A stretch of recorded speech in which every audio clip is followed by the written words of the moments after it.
ഞങ്ങൾക്ക് ശബരിമല ഒരു രാഷ്ട്രീയ ആയുധമല്ല. ഞങ്ങൾ ശബരിമല സമരത്തിന് പോകുന്നത്, ശബരിമല വിഷയം കൈകാര്യം ചെയ്യുന്നത്, അത് ദൈവീകമായിട്ടുള്ള വിശ്വാസികളുടെ കൂടെ നിന്നിട്ടുള്ള പോരാട്ടമാണ് ഞങ്ങൾ നടത്തിയിട്ടുള്ളത്. ഈവൻ ശബരിമല വിഷയത്തിൽ ഇടതുഭാഗത്ത് ശ്രീമാൻ വെള്ളാപ്പള്ളിയെയും വലതുഭാഗത്ത് NSSന്റെ സുകുമാരൻ സാറിനെയും വിളിച്ചുകൊണ്ടുവന്നത് ശബരിമലയിലേക്ക് വരുന്ന ഭക്തർക്ക് വലിയ സൗകര്യങ്ങൾ ഒരുക്കി കൊടുക്കാമെന്ന് പറഞ്ഞിട്ടാണ് കേരളത്തിൻ്റെ മുഖ്യമന്ത്രി രാത്രിയിൽ ഉറക്കമുളച്ചിരുന്ന് ഭഗവത്ഗീതയിൽ 4 വരി പഠിച്ചതുപോലും, ചൊല്ലിയത് എങ്ങനെയോ ആവട്ടെ, പഠിച്ചതുപോലും ഇവിടുത്തെ ഹിന്ദു സമുദായത്തിനോട് ഞാൻ മനസ്സ് വെക്കാൻ തയ്യാറായിട്ടുണ്ട് എന്ന് NSSനെയും SNDPയെയും ബോധ്യപ്പെടുത്താൻ വേണ്ടിയിട്ടാണ്. പക്ഷെ അയ്യപ്പൻ മുഖ്യമന്ത്രിയുടെ കൂടെ ഇല്ല. അയ്യപ്പസ്വാമി മുഖ്യമന്ത്രിയുടെ കൂടെ ഇല്ലാത്തത് കൊണ്ടാണ് ഈ മഹാസമ്മേളനത്തിന് ശേഷം കട്ടള പൊളിച്ച കാര്യം പുറത്തു വന്നത്. അപ്പോൾ പോയിന്റ് ഇത്രയേ ഉള്ളൂ. ഞങ്ങൾ ശബരിമല വിഷയമാവട്ടെ, ദൈവികമായ ഏത് വിഷയമാവട്ടെ, ഞങ്ങൾ അതിൻ്റെ മുന്നിലുണ്ടാവും. അതിൻ്റെ റിസൾട്ട് BJPക്ക് വോട്ടായിട്ട് വരണം എന്ന് ഞങ്ങൾ ആഗ്രഹിക്കുന്നില്ല. കാരണം ഞങ്ങൾക്ക് രാഷ്ട്രീയമല്ല ദൈവികത, അത് രണ്ടും രണ്ടാണ്.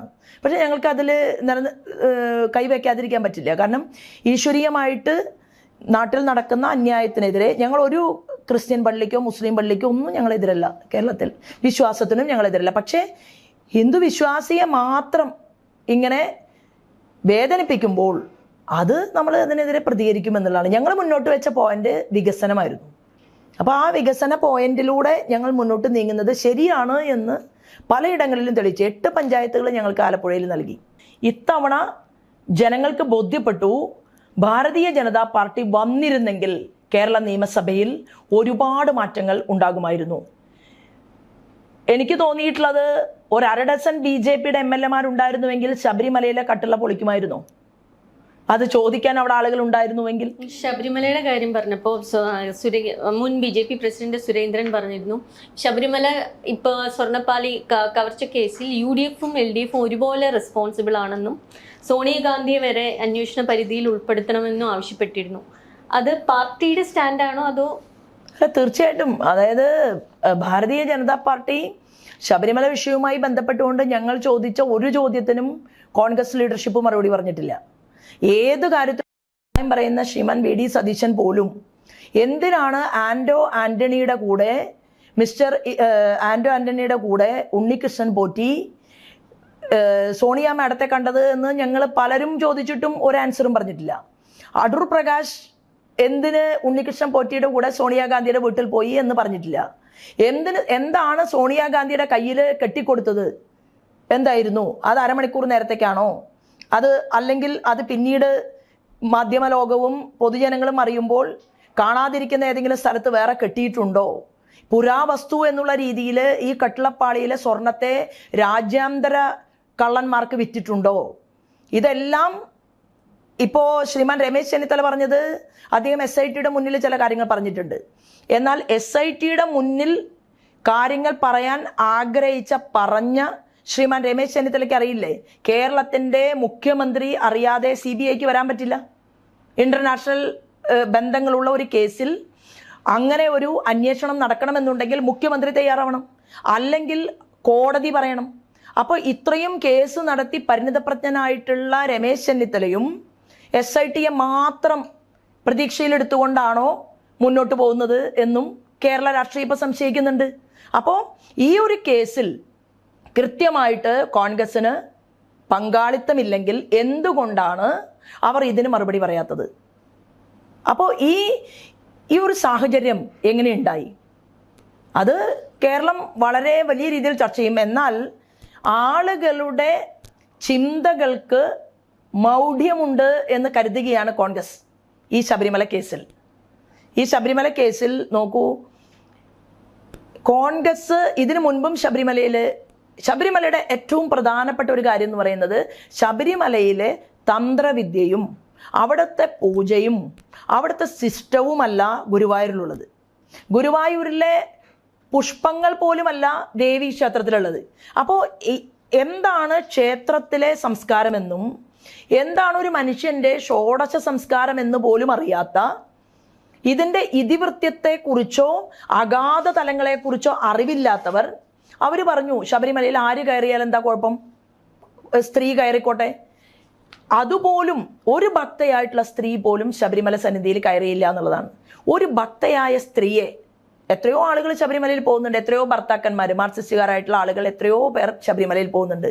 അവരുടെ ഒരു ഭാര്യയെ പോലും കിട്ടിയില്ല എന്നുള്ളതാണ്. ഏത് മാർക്സിസ്റ്റ് പാർട്ടി പറഞ്ഞ നവോത്ഥാനം സംഭവിപ്പിക്കാൻ ഞാൻ ചേട്ടൻ്റെ കൂടെ നിൽക്കാം എന്ന് പറഞ്ഞുകൊണ്ട് ഒരു മാർക്സിസ്റ്റ് പാർട്ടിയുടെ ജില്ലാ സെക്രട്ടറിയുടെയോ സംസ്ഥാന നേതാവിൻ്റെയോ ഏതെങ്കിലും ഒരു നേതാവിൻ്റെ ഭാര്യയോ മകളോ ഒരാളും ഇവരുടെ കൂടെ നിൽക്കുന്നത് കഴിഞ്ഞ കാല കേരളത്തിൽ കാണാൻ സാധിച്ചില്ല.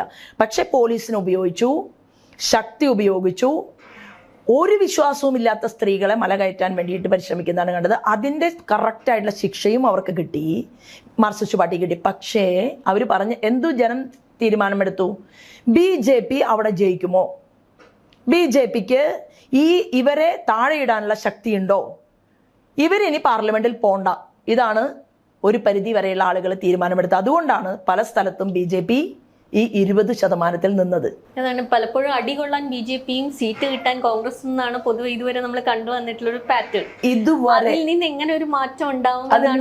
അല്ല, ഇതുവരെ ഉണ്ടായ രാഷ്ട്രീയ സാഹചര്യത്തിൽ നിന്ന് വ്യത്യസ്തമായിക്കൊണ്ട് ജനം ചിന്തിക്കാൻ പോവുകയാണ്. കാരണം അവർക്ക് മനസ്സിലായി, ഉണ്ണികൃഷ്ണൻ പോറ്റിയെ സോണിയ മാഡത്തിന്റെ മുന്നിലെത്തിച്ച അടൂർ പ്രകാശിന് ശബരിമലയിലെ ആചാരത്തോട് എന്ത് ഭക്തി? ഉണ്ണികൃഷ്ണൻ പോറ്റി അങ്ങനെ വെറുതെ ഒരാളുടെ പുറകിൽ കറങ്ങി നടക്കുന്ന ഒരാളല്ല. ഇതുവരെ നടന്ന എല്ലാ കാര്യങ്ങളിൽ നിന്നും മനസ്സിലായിട്ടുള്ളത് ഇതൊരു പ്രത്യേകമായിട്ടുള്ള ഗൂഢാലോചന ശബരിമലയെ കേന്ദ്രീകരിച്ചുകൊണ്ട് നടന്നിട്ടുണ്ട്. അവിടെ ഒരു പ്രത്യേക സ്ഥലം വിമാനത്താവളത്തിന് വേണ്ടി സെലക്ട് ചെയ്തു. 2 മുന്നണികളും ആ വിമാനത്താവളം വരുന്നതിന് തയ്യാറായിരുന്നു. ആറന്മുളയിലെ ഭഗവാനെ ഇഷ്ടമുള്ള കോൺഗ്രസ്സുകാരും ഉത്രട്ടാതി വള്ളംകളി ആസ്വദിക്കുന്ന കോൺഗ്രസ്സുകാരും ആറന്മുളയിലെ കൊടിമരം തകർക്കപ്പെടും വിമാനത്താവളം വന്നാൽ എന്ന് അറിഞ്ഞിട്ടുകൂടി ആ മൂവർ സംഘം, അതായത് വിമാനത്താവളം കൊണ്ടുവരാൻ പരിശ്രമിച്ച മൂവർ സംഘവുമായിട്ട് മീറ്റിംഗ് നടത്തിയിട്ടുണ്ട്. അവിടെ നിന്ന് സമരം നടത്തി നാട്ടുകാർ മുന്നോട്ട് വന്ന് പരിസ്ഥിതി പ്രവർത്തകർ വന്ന് എല്ലാവരും ചേർന്ന് യുദ്ധപ്രഖ്യാപനം നടത്തിയപ്പോഴാണ് ആ സ്ഥലം മാറ്റാൻ തീരുമാനിച്ചത്. അപ്പോൾ 2 മുന്നണികളുടെയും ലക്ഷ്യം അയ്യപ്പനല്ല. 2 മുന്നണികളുടെയും ലക്ഷ്യം അതൊരു ടൂറിസ്റ്റ് കേന്ദ്രം പോലെയായിട്ടാവണം എന്നുള്ളതാണ്. അല്ലെങ്കിൽ എന്തുകൊണ്ട് എനിക്ക് 100-ലധികം കേസുണ്ടായി ശബരിമലയിൽ. ഞങ്ങളൊക്കെ വീട്ടിൽ നിന്ന് പുറത്തിറങ്ങി, ഞങ്ങൾ പെട്ടിയും പാക്ക് ചെയ്ത് തുണിയും പാക്ക് ചെയ്ത് 2 മാസം കഴിഞ്ഞ് കാണാമെന്ന് മക്കളോടും പറഞ്ഞ് റോഡിൽ പോകാൻ റെഡിയായിട്ട് തന്നെയാണ് ഞങ്ങളൊക്കെ പുറത്തു വന്നത്. അങ്ങനെ വരുന്ന സമയത്ത് ഞങ്ങൾ പിന്തിരിപ്പന്മാർ, ഞങ്ങൾ വലിയ ദൈവവിശ്വാസികൾ, ദൈവമുണ്ടോ അയ്യപ്പനുണ്ടോ?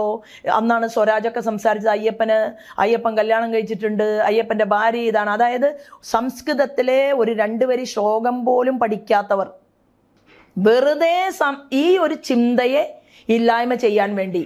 ഇപ്പം എനിക്കറിവില്ല, എനിക്ക് സ്പിരിച്വൽ ടൂറിസത്തെക്കുറിച്ച് അറിവുണ്ടായിരുന്നില്ല, എനിക്ക് അഡ്വഞ്ചർ ടൂറിസത്തെക്കുറിച്ച് അറിവുണ്ടായിരുന്നില്ല, എനിക്ക് ഇവിടുത്തെ യുവാക്കളുടെ ടെക്നോളജി സ്കില്ലിനെ കുറിച്ച് അറിവുണ്ടായിരുന്നില്ല. ഈ 3 കാര്യങ്ങളും ഞാൻ ആലപ്പുഴയിൽ ഒരു മാനിഫെസ്റ്റോ തയ്യാറാക്കുമ്പോൾ ഇത് പഠിക്കാൻ വേണ്ടി ലോകത്തെ അതിപ്രഗത്ഭന്മാരായിട്ടുള്ള 3 പേരെ വരുത്തി അവരുടെ ഭാഷ അത് എനിക്ക് കൺവേർട്ട് ചെയ്ത് തരാൻ സാധിക്കുന്ന ഇൻസ്റ്റിറ്റ്യൂട്ടിലെ പ്രാഗൽഭ്യമുള്ള നമ്മുടെ കുട്ടികളെ വിളിച്ചു വരുത്തി. എന്നിട്ട് ഞങ്ങൾ എല്ലാവരും കൂടി ഇരുന്ന് ഞങ്ങളൊരു മാനിഫെസ്റ്റോ തയ്യാറാക്കി. അപ്പോൾ ആ മാനിഫെസ്റ്റോ തയ്യാറാക്കുന്നത്, ഞാൻ ഇത് പറഞ്ഞു വരുന്നത്, നമുക്ക് അറിവില്ലാത്ത കാര്യങ്ങൾ രാഷ്ട്രീയക്കാർ അഹന്ത വെടിഞ്ഞ് അറിവുള്ളവരോട് ചോദിച്ച് അത് പഠിച്ച് സമൂഹത്തിൽ അഭിപ്രായം പറഞ്ഞാൽ എന്താണ്? അല്ലെങ്കിൽ വിശ്വാസികളെ ദ്രോഹിക്കേണ്ട. ഇപ്പം അയ്യപ്പൻ്റെ കാര്യത്തിൽ എടുക്കുന്ന നയം അവർക്ക് അങ്ങനെ ഒരു പരിപ്രേക്ഷ്യം എന്നുള്ള രീതിയിൽ കേരളത്തിൽ മുന്നോട്ട് കൊണ്ടുപോകാൻ പറ്റിയില്ലല്ലോ. ഇപ്പം ശ്രീമതി ടീച്ചർ പോലും വാക്ക് മാറ്റി പറഞ്ഞു. ടീച്ചർ പറഞ്ഞില്ലേ എന്തിനാണ് വിശ്വാസിക്കെതിരായിട്ട് നിൽക്കുന്നത്?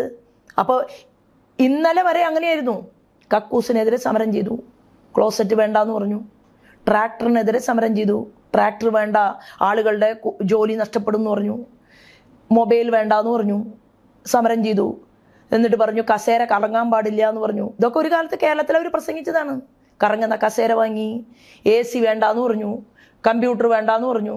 ഈ പറഞ്ഞതെല്ലാം മാറ്റി പറഞ്ഞുകൊണ്ട് ഇന്ത്യയിലല്ല ലോകത്തെ തന്നെ ഏറ്റവും വലിയ റിയൽ എസ്റ്റേറ്റ് ബ്രോക്കർമാരെ കേരളത്തിൻ്റെ മുഖ്യമന്ത്രി കാണാൻ തുടങ്ങി. ഞാൻ പറയുന്നത്, ഇടയ്ക്കിടയ്ക്ക് കേരളത്തിൻ്റെ മുഖ്യമന്ത്രി അമേരിക്കയിൽ പോകുന്നത് അമേരിക്കയിൽ ഇരുന്നു കൊണ്ട് കേരളത്തെ ഭരിക്കാനാണോ അതോ വ്യക്തിപരമായിട്ടുള്ള ചില ബിസിനസ് താല്പര്യങ്ങൾക്ക് വേണ്ടിയാണോ എന്ന് ഞാൻ പ്രസംഗത്തിൽ ചോദിക്കുകയാണ്. അതായത് ഇതെല്ലാം മുഖ്യമന്ത്രിക്കാവാം. മുഖ്യമന്ത്രിക്ക് നല്ല ആശുപത്രിയാവാം, മുഖ്യമന്ത്രിക്ക് നല്ല വിമാനത്തിൽ യാത്ര ചെയ്യാം, മുഖ്യമന്ത്രിയുടെ കുടുംബത്തിന് എല്ലാ സൗകര്യങ്ങളും ആവാം. ഇവിടുത്തെ പാവപ്പെട്ട ഏരിയ സെക്രട്ടറിയുടെ മോനോ അല്ലെങ്കിൽ ലോക്കൽ കമ്മിറ്റി സെക്രട്ടറിയുടെ മോനോ ബ്ലോക്ക് അവരുടെ ചുമതലക്കാരുടെ കുട്ടികളൊന്നും നല്ല സ്കൂൾ വേണ്ട, അവർക്കൊന്നും ഇത് സ്വകാര്യ മേഖല വേണ്ട. അപ്പോൾ സ്വകാര്യ മേഖല വേണ്ട എന്ന് പറഞ്ഞ ദേശസാൽക്കരണം എന്തായി? തകർന്നു. ഇന്ത്യയിൽ ലോകത്ത് 2% ഉണ്ടായിരുന്ന കമ്മ്യൂണിസം ഇന്ന് ലോകം മുഴുവൻ ഉപേക്ഷിച്ചു. സോവിയറ്റ് യൂണിയൻ ഇല്ലാണ്ടായി. ഇന്ന് റഷ്യ മാത്രം നിലനിൽക്കുക. ലാറ്റിൻ അമേരിക്കൻ വിപ്ലവങ്ങളും റഷ്യൻ വിപ്ലവങ്ങളും അതുപോലെ തന്നെ ഈ വിപ്ലവങ്ങളെയെല്ലാം മുന്നിൽ വെച്ചുകൊണ്ട് വന്ന ഒരു കമ്മ്യൂണിസ്റ്റ് പാർട്ടിയുടെ ത്രിപുരയും ബംഗാളും പോയി. കാരണം അവരല്ല ശരി എന്ന് പൊതുസമൂഹത്തിന് ബോധ്യപ്പെട്ടു. അപ്പോൾ അങ്ങനെ നഷ്ടപ്പെട്ട അല്ലെങ്കിൽ നഷ്ടപ്പെടുത്തിയ ഇനി ബാക്കി പത്രമായിട്ടുള്ള കേരളത്തിലും ഇവരുടെ വാക്കും പ്രവൃത്തിയും രണ്ടാണ് എന്ന് ഇവിടുത്തെ ജനങ്ങൾക്ക് ബോധ്യപ്പെടുകയാണ്.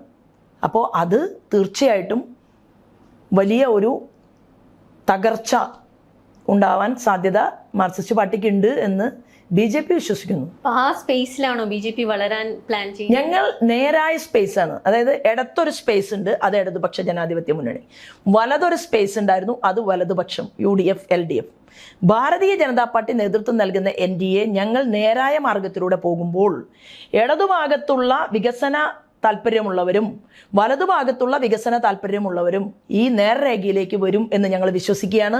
അതിൻ്റെ ആദ്യ പടിയാണ് കേരളത്തിൽ AK ആന്റണിയുടെ മകൻ അനിൽ ആന്റണി ഭാരതീയ ജനതാ പാർട്ടിയിൽ ചേർന്നു.